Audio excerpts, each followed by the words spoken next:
You wake up. Something is wrong. The streets are quiet. Too quiet.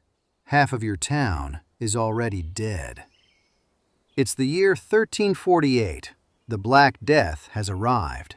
And if you get sick, no one is coming to help you. You step outside. You notice red markings on doors, some with crosses, some completely sealed shut. If someone inside is infected, they don't leave, ever. Guards patrol the streets. One day your door slams shut, and you hear the lock from the outside. You rush to the window, but the street is empty, completely empty. No guards, no neighbors, just silence. Then, hours pass, maybe days. You're not sure anymore. You try shouting. No one answers, not even the people in the house next to yours. And that's when you realize you're not just locked inside. You've been left for dead.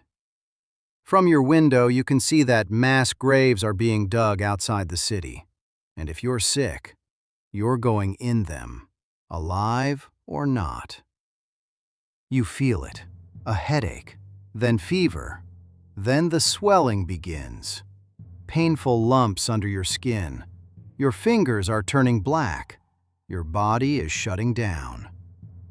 Even if you were able to escape, no one will ever come near you now, not even your family, because if they did, they would be locked inside with you.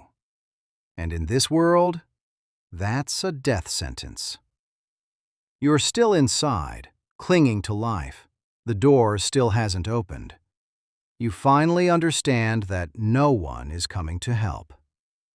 The fever is getting worse, and now you hear something outside. Footsteps. They stop at your door, and in this world, that usually means one thing. Silence. Everything goes black, and just before the fever takes you, you start to feel like you're falling.